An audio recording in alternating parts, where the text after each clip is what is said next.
got you under my skin. I've got you deep. Hey everybody, welcome to Piece of Chaos. This week I have, my guest is Aubrey Kelly. She's the CEO of Rabble Health. And it's just an amazing story about, an inspiring story about how she came to realize that she needed to start a company and make a difference. And it's just an awesome story.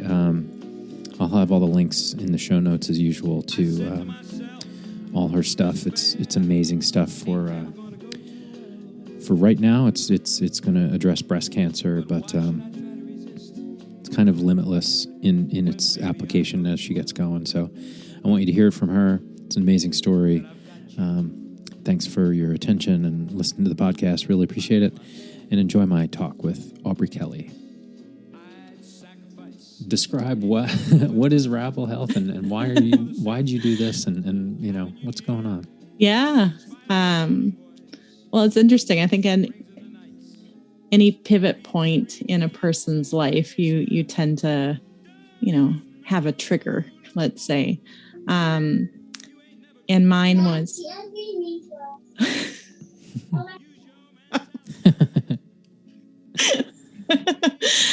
so I have kids. That's probably a good introduction. But my trigger to start Rabble was as boring as it might sound, but it was a conference. It was a work conference in Boston, October of 2019. And my line of work had evolved through the years, and I was at a patient advocacy conference, and there was a nurse navigator, an oncology nurse navigator. And for your listeners who may not be in the field, oncology is cancer. There's Alexa again. My son got Alexa for his birthday last month. So apologies if that's coming through. It's all good. So a nurse navigator got up, and this is a woman who has been, working with cancer patients for the majority of her life. And she got up and said the statistic that, on average, it takes 17 years to bring new therapies to 14% of eligible patients. And what? That's not necessarily true in the oncology setting anymore, but 14. So 17 years to reach 14% of eligible patients. And I looked around, and I'll go into a little bit of my story, but I looked around, and people are nodding their heads and kind of just, yeah, it's horrible. It kind of sucks, but what are we going to do about it? Yeah. And when you dig deep into kind of those statistics, and it's basically like, how fast can we bring hope and bring new therapies, bring new medicines to people? And can we speed that up? Yeah. Well, I know how to do that because I have 15 years experience in biopharma, right? Like I loved working in big, beefy organizations where I was all about process efficiencies and breaking down barriers and working, across and breaking down silos. And then 14% of people. Oh my gosh, I got to turn this thing off. Just give me a quick second. No worries. I'm so sorry about that. There's a kid factor right there, right? It's all good. But 14% of people now, and I'll go into a little bit of my personal story, but my world is of the pediatric cancer setting, right? And I broke down that night, and I told my husband that I was going to leave my career of 15 years and working in a biopharma company called Amgen, and I'm going to try to do something about that. I am going to try to, where I can, speed up the time it takes to bring innovative medicines to more people.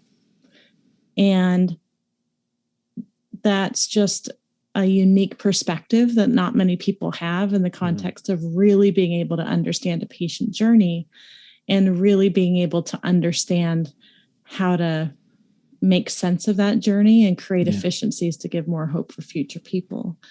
And I never thought that I would be in that position, but on April 7th of 2017, my 22-month-old son was once again not responding well to antibiotics. And he had kind of this 3-week lead up to that date. And we agreed with our pediatrician that, things were getting a little bit swirly. He wasn't responding. He wasn't feeling well. He had a low-grade fever. So we should admit him to our local hospital for what was fever of unknown origin. And we did lab work. And the physician that was at our local hospital, the one that I delivered all 3 of our kids to, that we had to be basically admitted into Children's Hospital Los Angeles immediately, go into an ambulance and be admitted and go meet an oncolytic doctor for possible diagnosis of acute myeloid leukemia. And, I'll fast track maybe for your listeners just to say that we're on the very positive side of his journey where he's a survivor, right? And he's a thriving 6-year-old right now. He's speaking with Alexa and he's toothless at the moment. He wanted, he's missing his 2 front teeth and he's playing soccer and just a remarkable, thriving young first grader. But his journey was, rocked our world. Yeah. And we are so privileged. And we were so privileged. And so recognizing, and I'm happy to go into, more detail if you'd like, but recognizing that, the needs of, let's just talk about the advantages of not only equipping patients, but also caregivers with the right information, with the right resources, with the right ability to, make this impossible world a little bit more possible, creates an ability to take greater control over the decisions and actions impacting your care. And that in of itself is a definition of patient empowerment, right? Like that's the WHO's definition of patient empowerment. And if we're able to create an environment and that nudge through, I saw this as a technology opportunity, but through that nudge, we can create tremendous efficiencies. We can improve adherence. We can engage in shared decision making. We can navigate through those really, really tough decisions that even go into, transition of care and end of life considerations that are so, so hard. Yeah. And that's where I decided, pediatrics are by nature in the cancer setting, all rare cancers. And if I'm going to truly move that needle of 14% in 17 years, then I need to start focusing on those areas with those most vulnerable populations and make this thing work. And so ergo Rabble. and let me kind of sum up too, if I have this right. Like you were thrown into the need to try to figure out how to navigate something with no tools, right? And even a person who has a 15-year career in biopharma is around medicine, understands patients, understands how to do that, is good at administrative paperwork and, able to navigate online. You have access to online, resources, et cetera. It was still a nightmare. Yeah, absolutely. And I think, you could argue that any complex disease, but particularly cancer, it's a traumatic stressor. And it's your kid. It's not you. It's like the worst possible scenario. That's it exactly. I think on one hand, I was almost cursed that we both my husband and I could have gone toe to toe with the oncologist and all the data because, we did. We were like, okay, like we're just, guns ablazing, like let's go deep into the data. And then I started to realize that I couldn't do that my role was more important to remember my role as a mom rather than, someone who needs to start to, spend all of her very limited willpower looking up research articles. Yeah. And that was a shift in, maybe it's a shift in trust. I don't know how best to describe that, but it was a recognition that I wasn't serving Pierce, our son. I wasn't serving him in the best way possible. And yet at the same time, I wasn't equipped with the information that I wanted to be. Yeah. And that wasn't a factor of the hospital. It was just the resources and the tools that are available, right? Like I had willpower is finite, right? I think all parents and maybe professionals kind of recognize that just willpower is finite. And when you're given a stressor, like it's that much more precious.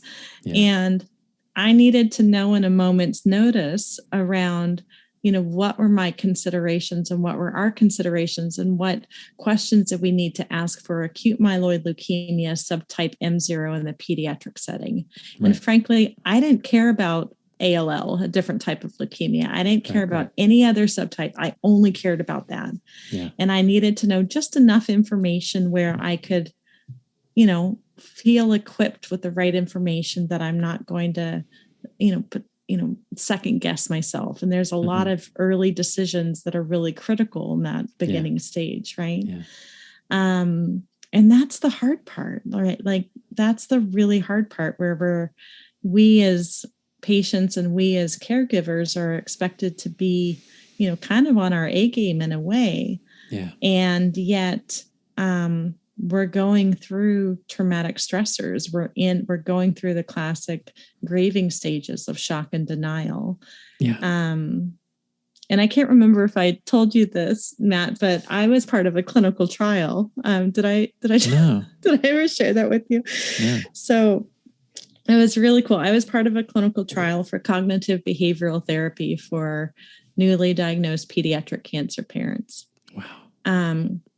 And one of the things that really struck me, because my team kind of managed strategic planning, was the reframing of what essentially what problems you're experiencing, what actions are within your control to take regarding potential solutions, and putting nothing more than a 2-week plan together around specific activities that you want to take, right? So it's very much focused and time bound and just, hey, like this is what's critical for you right now. And what do you have control over? Because in that kind of situation, we really don't have a lot of control. Yeah. And the way that it was communicated to me was, we know this works, so we created a clinical trial. Wow. And I come from the industry where, yes, we're evidence-based, but once you figure out something works, you figure out how to commercialize it. Like you sell that thing so that we can extend it to, to more people. And so, that's another aspect that I would just say is that having technology do the hard work right at the point of diagnosis is hoping to equip, patients and caregivers with the right tools that are already kind of, for lack of better terms, proven in the evidence, ecosystem, but we get to be a solution provider in that space. And so, that's one aspect I'm really excited about. That's really cool. That's really cool. Because you figure like, this is kind of what I was saying before we started, which is, in terms of our ability to handle something that's catastrophic or terrible or unexpected, or just our ability to handle it should be better because we do have access to the information for the most part. Like Yeah. what's worked, what hasn't worked. You have, case studies. You have success stories and failures across the board. The data set is so huge when it comes to people that have gone through, in particular, your situation. It's a matter of, do you capture enough stories about it, right? So how many people are suffering and never talk about it? You know what I mean? And never bring it up. Don't think they can bring it up. Don't know where to turn. I think the nurse practitioner, would you call it nurse practitioner? Or the nurse navigator. The nurse navigator. Yeah. That is a service that most people may or may not realize exists. Right. When they hit this, right? So, and then maybe you can't afford it. Right. And maybe you can't even afford the care you need for your cancer, right? So there's so many problems. And I think what Rabble represents is this ability to kind of pull it together for people, at least kind of like you said, what you can control. Here's how you can do it. Here's a controlled playbook for you, because you shouldn't also have to deal with that. And it's funny, when you first showed it to me, it's a couple years now, I was like, this is brilliant, because even the idea of, and this is way oversimplifying, but I'm sure you'll appreciate, just knowing the 4 or 5 people you need to talk to on a regular basis, is a start.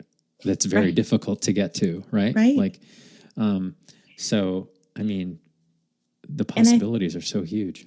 Well, I think that, and there's a lot there, right? And it might be worth me just taking a minute and kind of explaining what MyRabble is. So MyRabble is an app that is really built at the point of diagnosis of cancer. So if you're just continue kind of your screening, and looking at your risk of cancer, that's fantastic. But, the hope is that right at the point of diagnosis, when 98% of cancer patients are doing that initial Google search, which I'll just do a little plug, for me, I think the bar was kind of low to start a company. It's like, okay, we need to be more valuable to a patient than a Google search, right?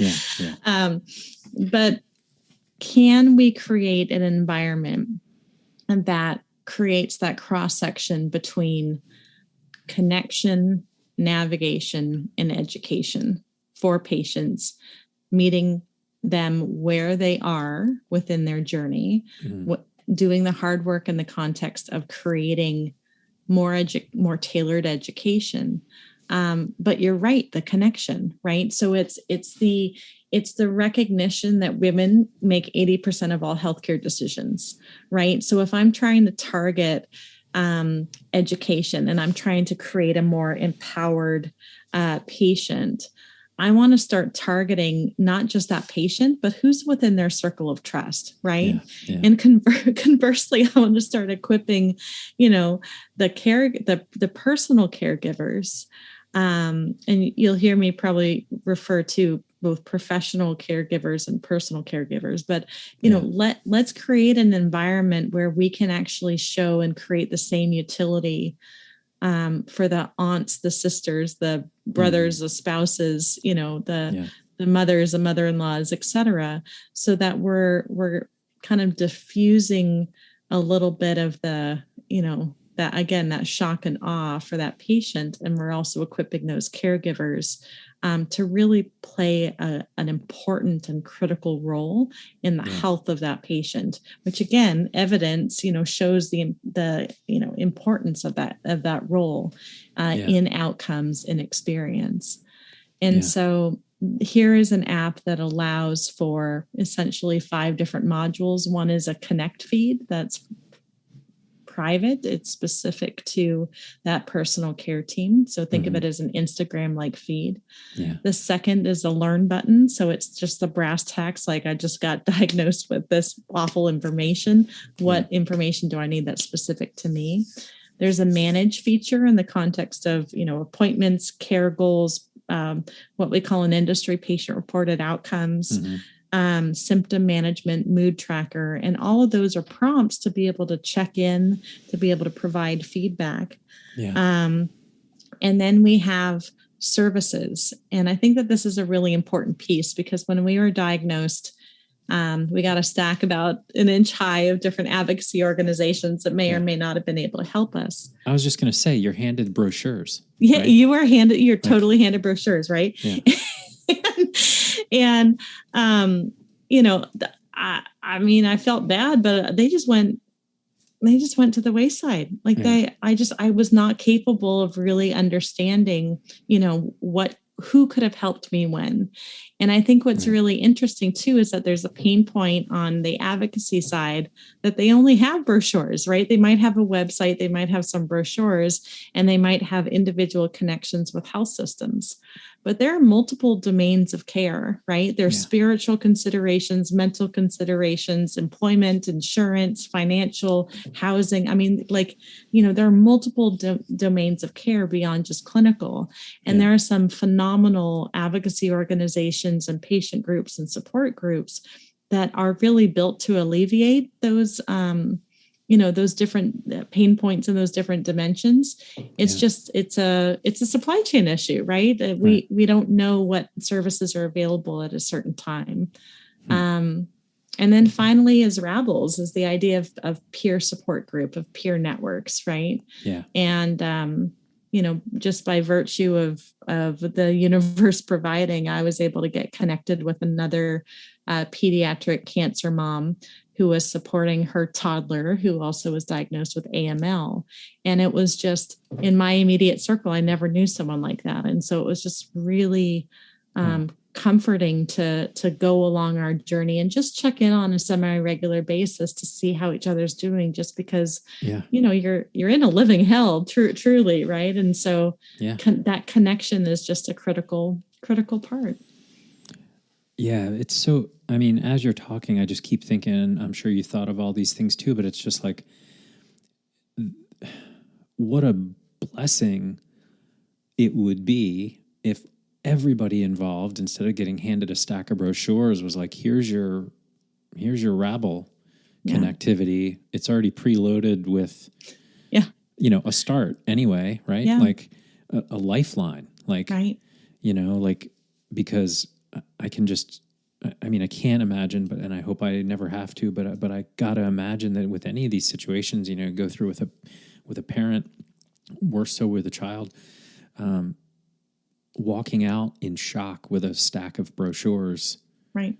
You probably couldn't even read at that point, like literally read, let alone read those brochures or look at them because they just remind you that this is real.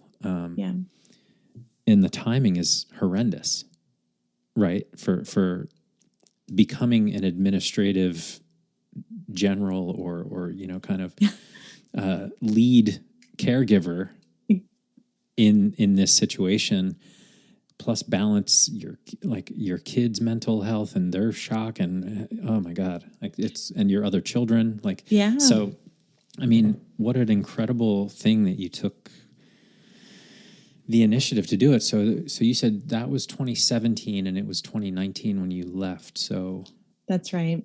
Yeah. So Pierce's journey, and why don't I start there and then I'll kind of circle back to 2019. So, I'll go into a little bit of his story as well. So, he was diagnosed with a rare subtype of acute myeloid leukemia.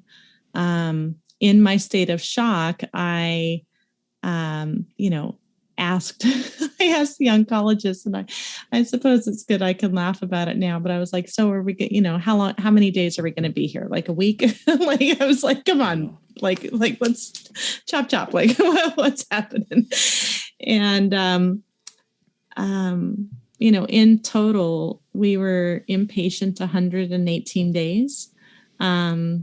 He had, I suppose, the added bonus of having leukemia in his spinal fluid, as well as his as well as his blood, which required what's called intrathecal chemo. So he had to go to the OR and have spinal taps so that they could administer chemo within his spinal fluid.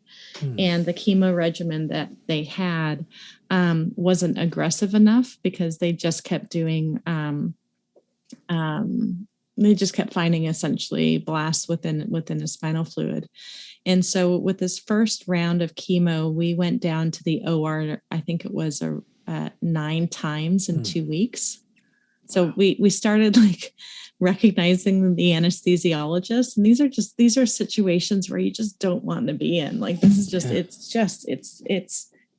I was beginning to think I was, diagnosed, I would have been able to be just clinically diagnosed as something severe because I was just, trying to make going to the OR fun. And I was just living in this bizarre world.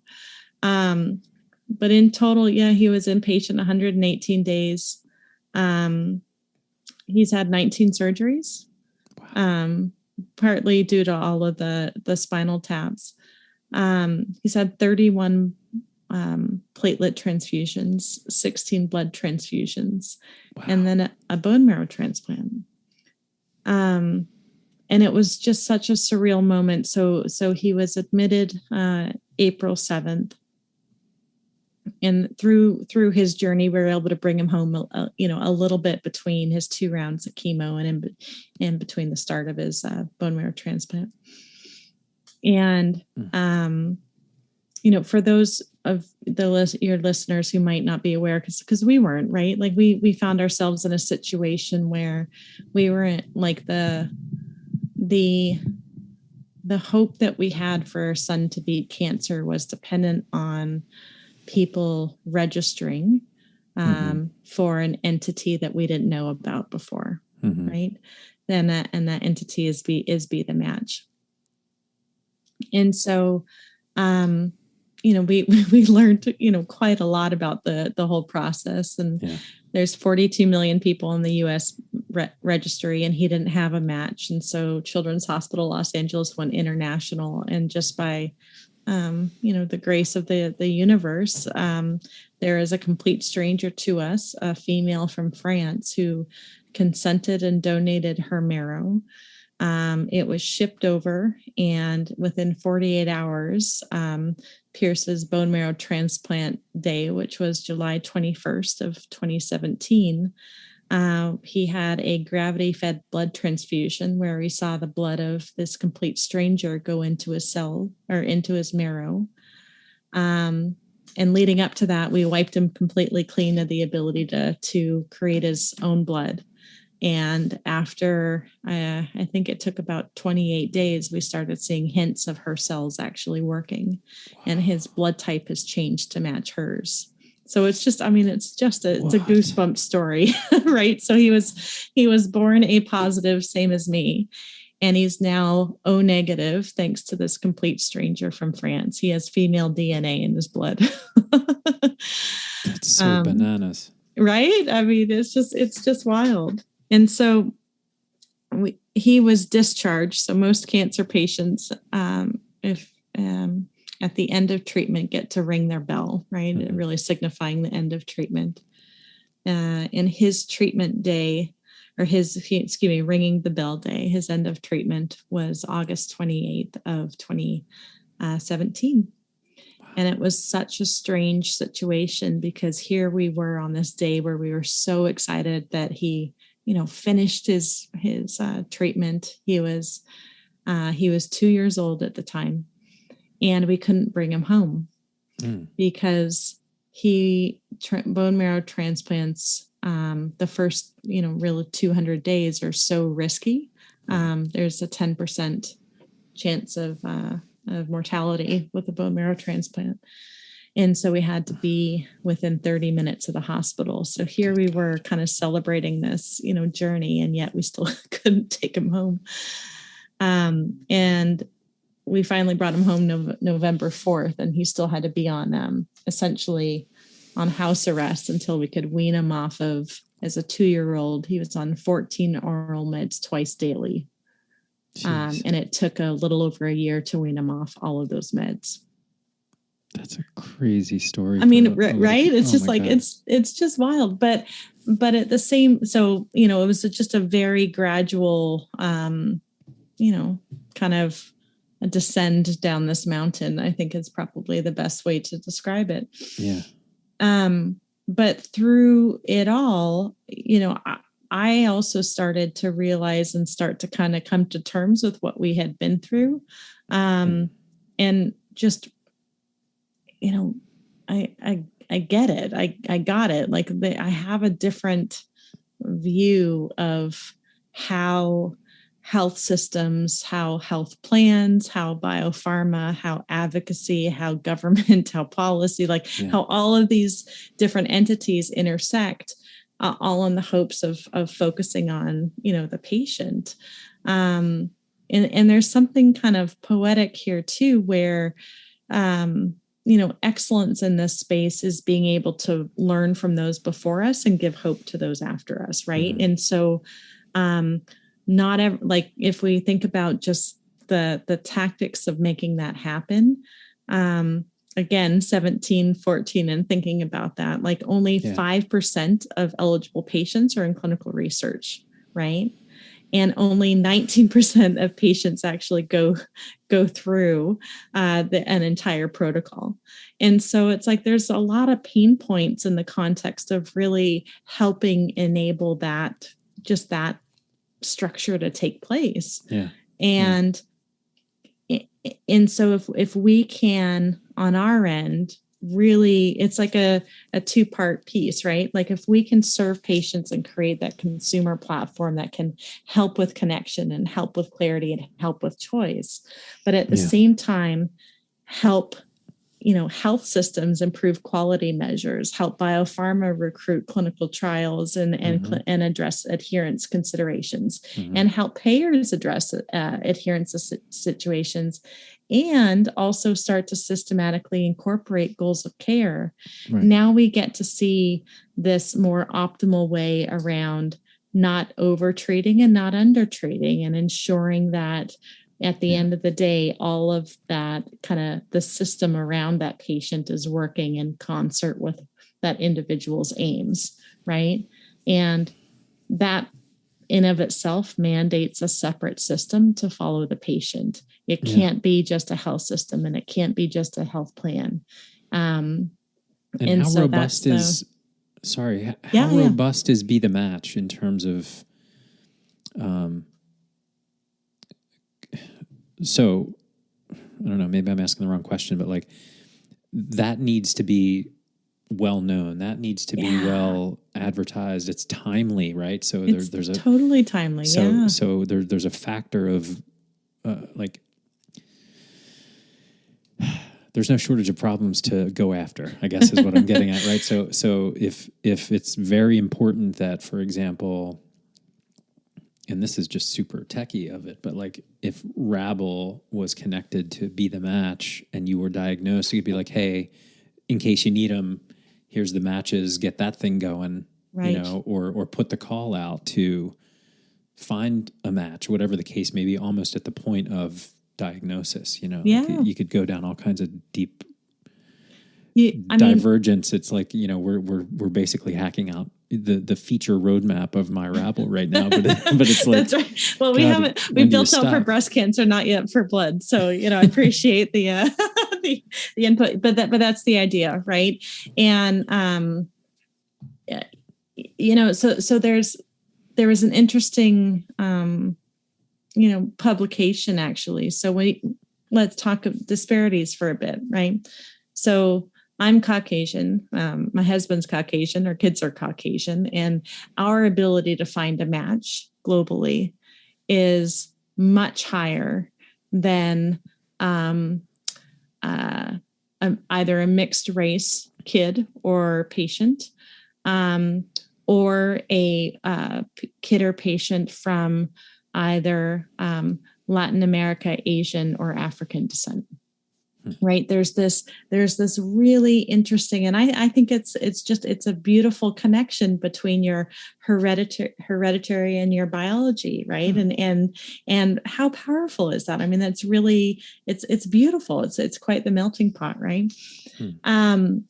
But one of the things that really struck me, so I have nieces and nephews who are half Cambodian, half Caucasian, and I have two nieces that are a quarter Greek, a quarter Mexican, and half Caucasian. And it's like, if either of my nieces or any of my nieces or nephews were actually diagnosed with what Pierce had, I don't know if they would have found a match, which means that they would have been much more likely to have had a relapse. They would have been much more likely to have not, had a match.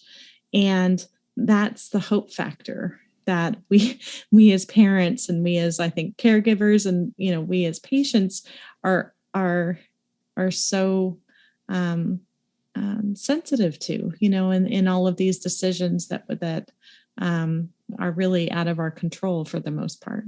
Yeah. And I say that because there was a recent article that actually highlighted this ability to repurpose a drug, which kind of it allows patients who don't have a true match to essentially go through with a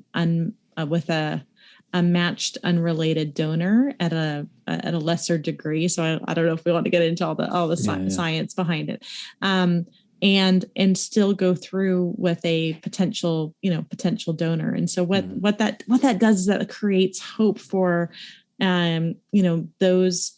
those individuals who didn't have a match.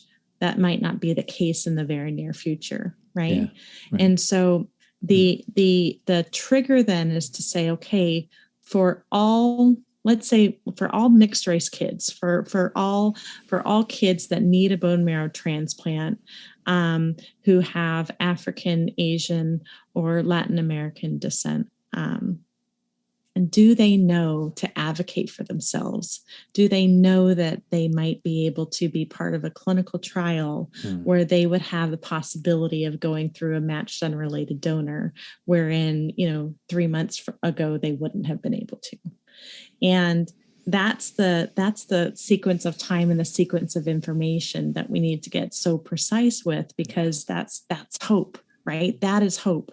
And a PubMed search, a Google search just doesn't do that, right? And so, I think that's just the opportunity that we have, is really allowing the technology to do the hard work and be much more sensitized and democratize the information that's relevant to an individual user based on where they are.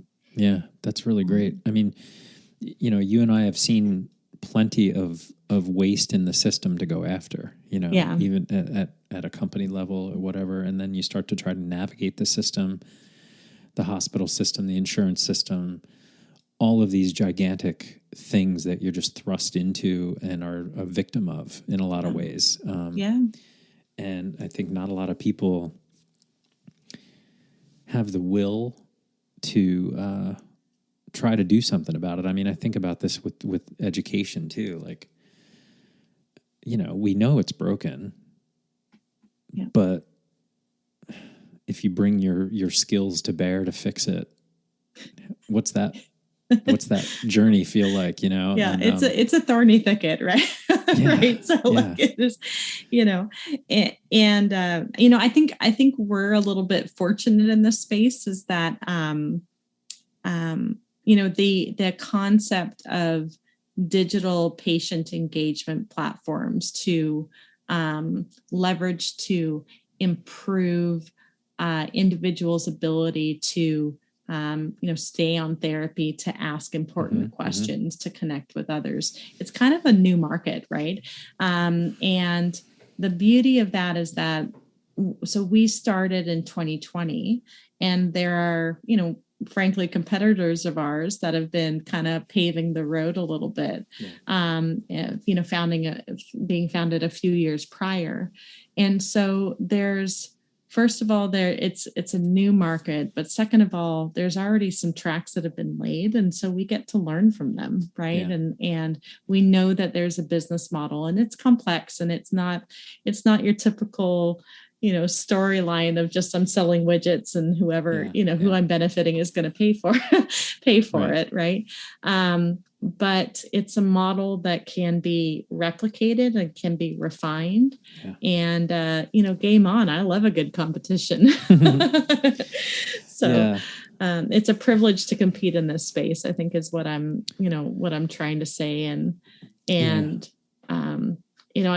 I think in healthcare, most organizations, not all, but most organizations are really committed, especially in this space, to improving patient outcomes and listening and taking a, human-centered design approach and improving that overall experience. And so it's an honor to be in this space.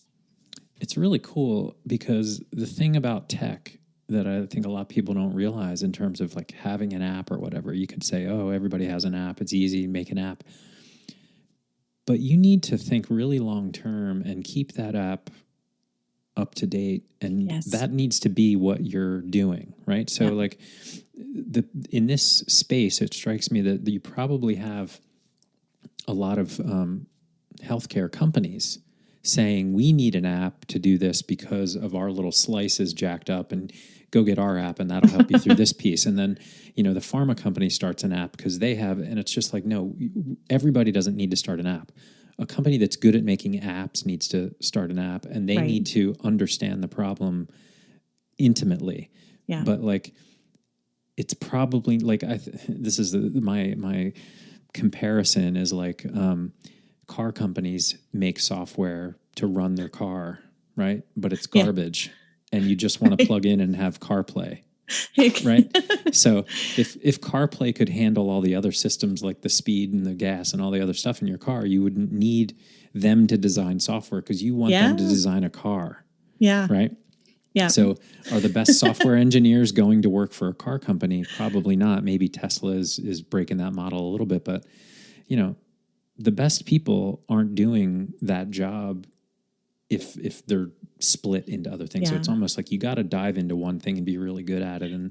And I asked at the beginning, like your why, like why did you do this? And that's very crystal clear, which can drive you every day. I'm assuming it does drive you every day. It's such a treat to play in this space. And it's funny you say that about like the car analogy. I kind of liken it to swim lanes of like, stay in your swim lane, right? Like if you're a pharma company, you need to spend money on making more therapeutics because, in my world, kids die. And, we need to innovate faster. You need to do your job faster. You need to innovate more. You need to figure out how to crack this nut because it's not good enough right now. It is not good enough right now. Like that is your swim lane. You build therapeutics, right? Yeah. You look at across multiple modalities, you build them as fast as you can, and you start accelerating access, right? Yeah.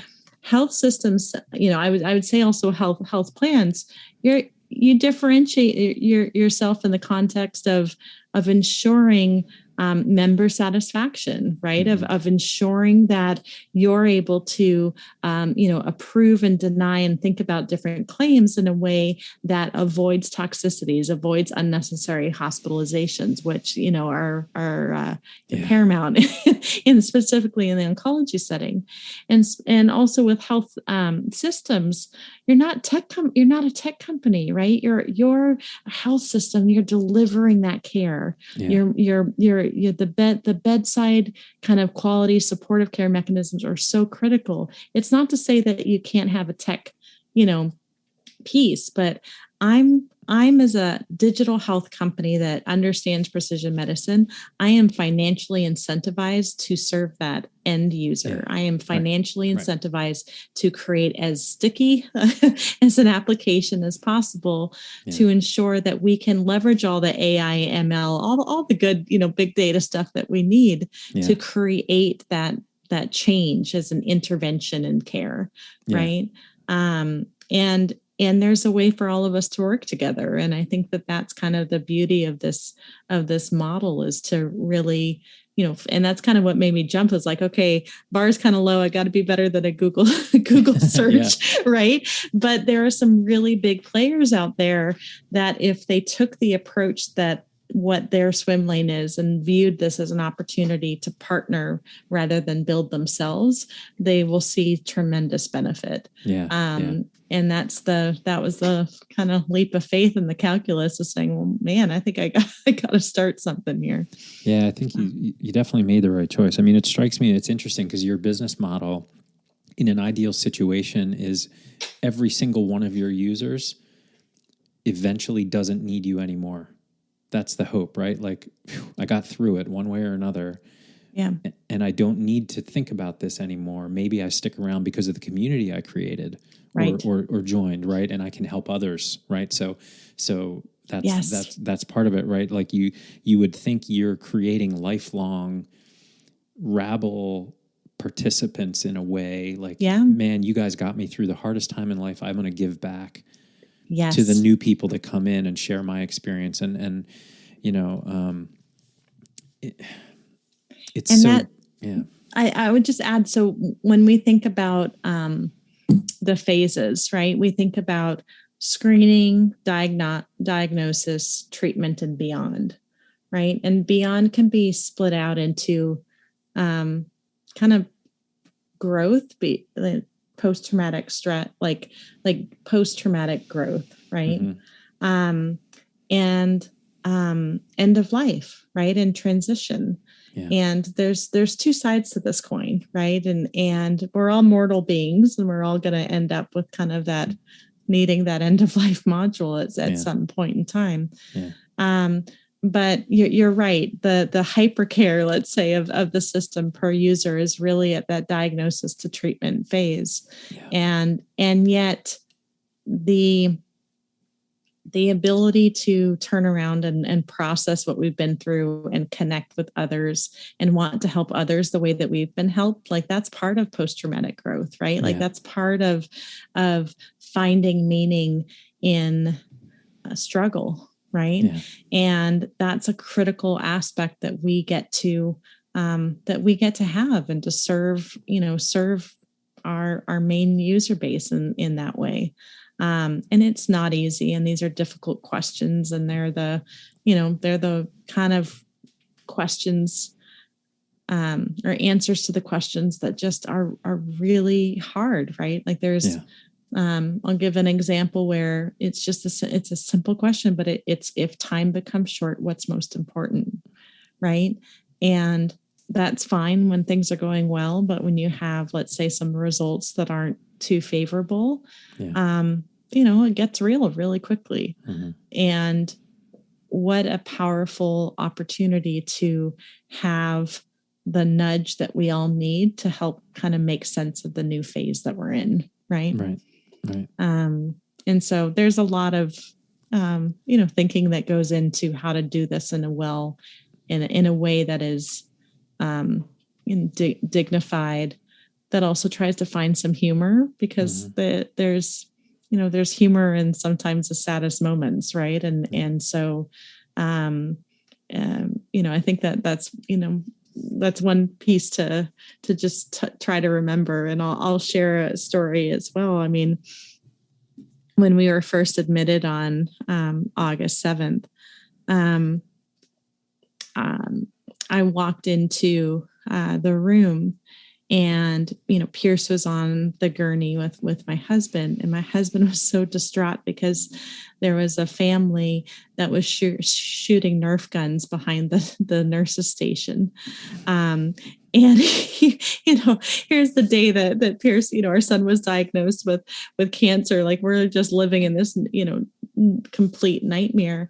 Yeah. And how could this family actually be kind of shooting Nerf guns? And it turns out that that's just a natural part of what happens, right? Like one of our, fellow families, their daughter would actually take their IV pole and skate on it like a skateboard down the hall. And it's just like kids. And that was such a great learning lesson for me. It was just, I needed to be a mom. I needed to be able to find humor and realize that I was still dealing with a toddler and a 2-year-old that needed cuddles and needed games and needed, mental, just a stimulation in a different way.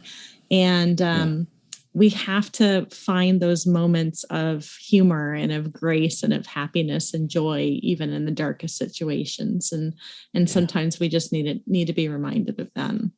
It's incredible. Yeah. I mean, I think, I guess what was you can talk about Rabble or you can talk about your journey either way or both, but like, I guess what was the most unexpected part of from then to today on both of those things that you can't even wrap your mind around, but now is just part of your life? Yeah.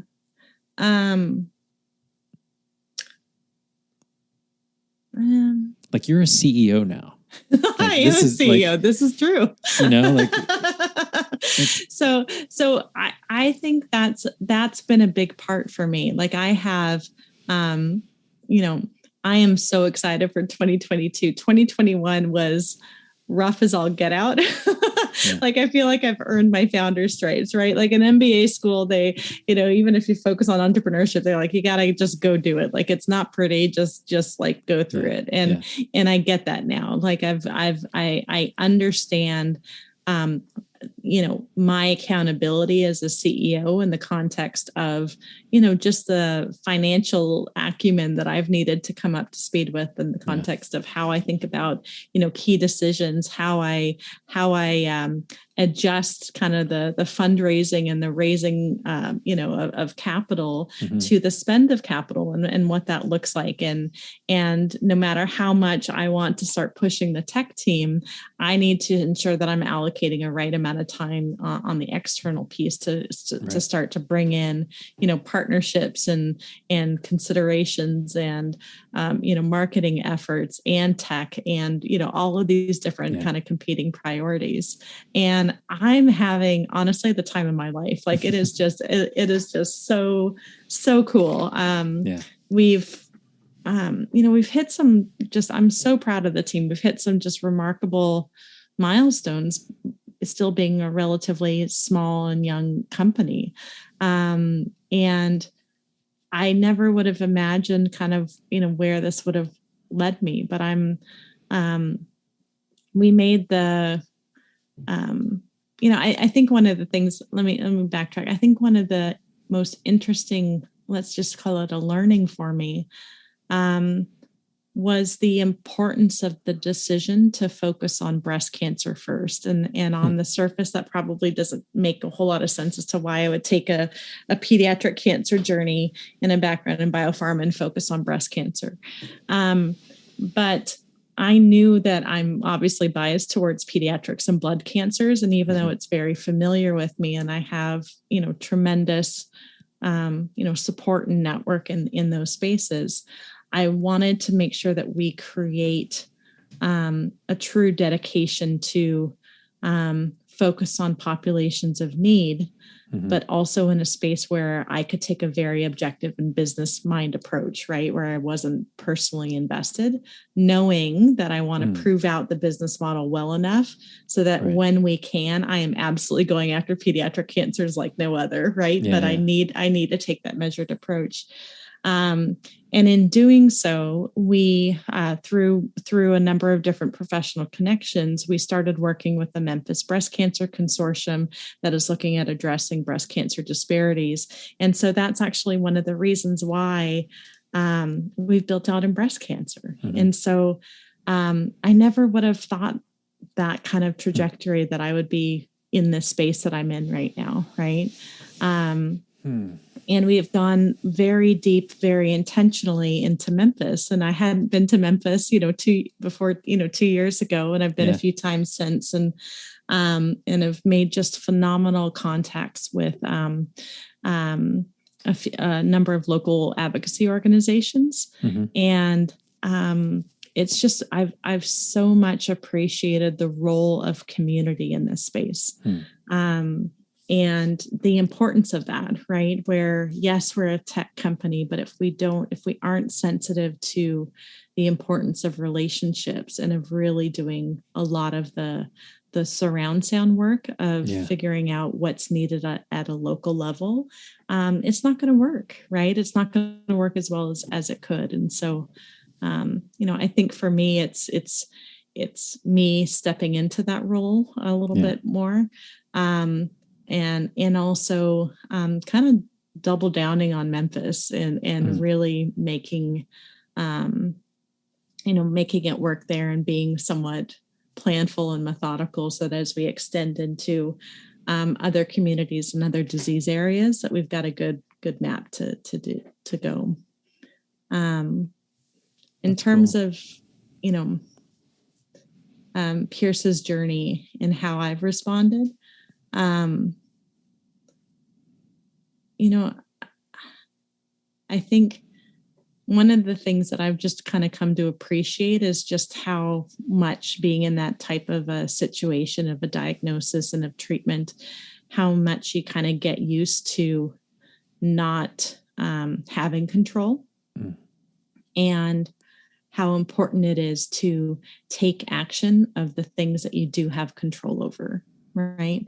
Yeah. And so, that's just something that that's a learning lesson that I try to take with me, even in the professional setting, where there's this appreciation that we naturally don't have control over everything. Like, there's just some things that we just are out of our hands, but there is also a lot that are in our that is in our hands. And so, when Pierce was in the bone marrow transplant ward, we did our first Be the Match drive, actually with UCLA. And so I'll just say that as an example where, I was able to reach out to my, alma mater and through a summer festivity that they have, we were able to do a Be the Match drive. And knowing and feeling that sense of community was so important for me. And it was also really important for me to have that feeling of giving back, even though I was in this, going through the middle of this really difficult situation. And so I do try to take that with me, of just being mindful of what we have control over and what we don't. Yeah. That's amazing. So what can people do to help or contribute, or like, what do you need? What do you need? What should people do? So, well, there's a few things. So first of all, thank you. I mean, this is such a phenomenal opportunity to be on here and share a little bit of our why and what we're trying to do. I guess it depends when we say of people, who are we talking about? If you're a patient and or a caregiver, and you see value in this model, we'd love to hear from you. We're starting to develop our patient focus group called Rabblers, which is very exciting. And we would love to understand and hear your voice, just in terms of what your needs are, and how can we start to incorporate some of your insights into the tactical design, so that we can make that more readily available for more patients. If you're a professional in either the biopharma setting, payer setting, or health system setting, and you see value in partnering with an organization like ours, we are gearing up for our first Lighthouse customers. So, our would love to continue dialogue around really improving access of information, of resources, and of data, so that we can help more patients get recruited, help more patients stay on therapy, help more patients communicate their goals of care, and connect with one another. And then finally, we're raising our first seed round. And so if there's interest in learning a little bit more about who we are, meeting our advisors, et cetera, please reach out to me on LinkedIn, Aubrey Kelly. I'll put all your links and all your information in the show notes. I want to make sure people can get to that stuff. But I mean, it's so cool, and it also, like, I would throw out a call to say, like, if you have skills you can lend to these types of things, like be inspired by, or to anything that, it's like, be inspired by what you've gone through and decided to do is just so cool and so awesome and so exciting. And like, I want to touch on one thing really quick before we go, which I found really just amazing about this app. And you mentioned it a little bit, but like the idea that when you're diagnosed, it's not just you, it's not just your immediate family, it's all of these people in this circle that probably want to help and don't know how to help or don't know what they can do, or like, to your point, like sometimes you just got to make a list of a few things that you can actually do that day. Well, this kind of gives an opportunity for your whole team, as you called it, like your whole community around you to participate, contribute. And like, I think about it like, make it wider than just your local community too, right? So like if you have a parent or a grandparent or a cousin or a sister or something that's like across the country or in another part of the world, they can still be a part of your journey and help in any way possible because they're in that same space. And it's so different than like a group email chat or a group text chat or like those kind of things. It's like everybody can be educated. Everybody can be on board. And I just think your idea is brilliant. And I think any way to help move it forward is something I'm interested in. It's really cool. Thank you, Matt. We're, like I said, I mean, it's such a privilege to be in this space. And I feel like there's a lot of utility in opportunity to expand. And the real art is to create that right partnership infrastructure to ensure that we can, we can deliver on what our aims are. Right. So it's a true, like I said, just a true privilege. And you mentioned something, and I'll, perhaps, just kind of share this. So you'll have to forgive me. I don't know where the kind of quote came from, and I'm going to have to paraphrase it a little bit.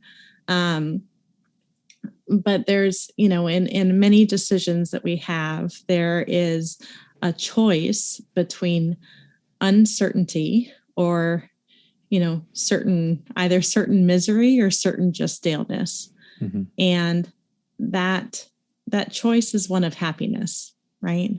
So we can, in our day-to-days or at certain kind of trigger points, we can, choose the path of what we know and, what can be expected. And if we're not happy, we can still choose that path. But the path of uncertainty is scary. It's, opens up to a lot of vulnerability and confusion. But it's worth it. Right. Yeah.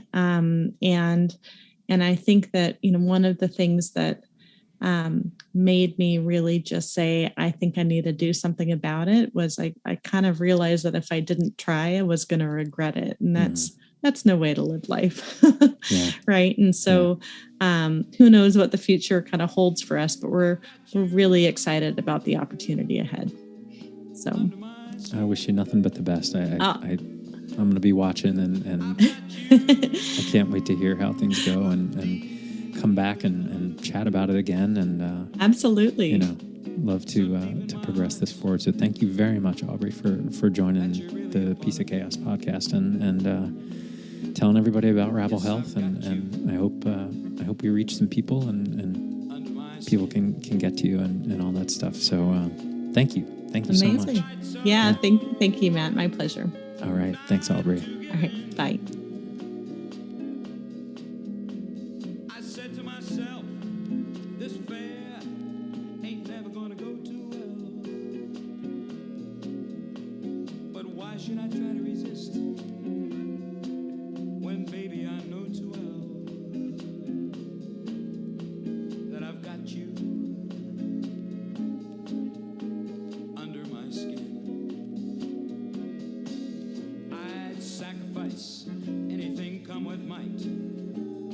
the sake